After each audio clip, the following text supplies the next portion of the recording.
December 1968. On a quiet road outside Vallejo, California, two teenagers sat in a parked car. It was supposed to be an ordinary night, but within minutes, gunshots shattered the silence. The attack would become the beginning of one of the most chilling mysteries in criminal history. A killer who didn't just murder his victims. He taunted police, he wrote letters, he sent secret codes, and he gave himself a name. The Zodiac Killer. More than 50 years later, his identity may still be unknown. On December 20, 1968, teenagers David Faraday and Betty Lou Jentz were parked on Lake Herman Road. Suddenly, another car pulled up behind them. Moments later, gunshots rang out. David Faraday was shot in the head inside the car. Betty Lou Jentz tried to run, but she was shot multiple times as she fled. Both teenagers died at the scene. Police believed it might be a random act of violence, but they were wrong. 6 months later, the killer struck again. On July 4, 1969, another couple was parked near Blue Rock Springs Park. Darlene Ferrin and Michael Maggio sat talking in their car. Then suddenly, headlights appeared behind them. A man stepped out of the vehicle and walked toward their car. Without warning, he opened fire. Michael Maggio survived the attack.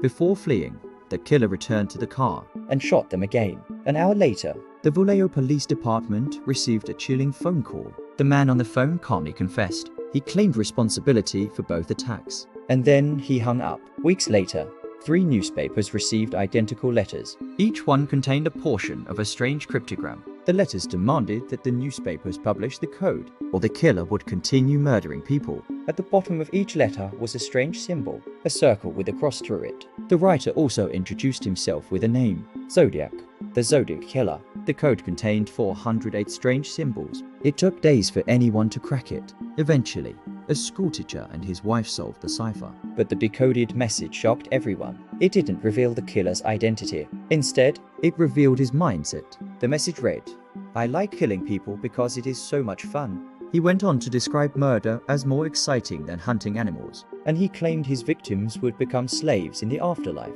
But the most disturbing part, the message ended with these words, "I will not give you my name."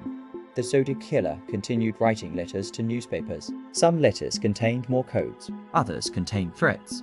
In September 1969, he attacked again. A couple picnicking near Lake Berryessa were approached by a man wearing a black hood. The hood had the Zodiac symbol sewn onto it. He tied up the couple and stabbed them repeatedly. One victim survived to describe the terrifying encounter. 1 month later, the Zodiac Killer struck in San Francisco. Taxi driver Paul Stein picked up a passenger in downtown San Francisco, but the ride ended in murder. The killer shot Stein in the head and calmly walked away. Witnesses saw the suspect leaving the scene. Police almost caught him, but due to a miscommunication, officers were searching for the wrong suspect description. The Zodiac Killer slipped away.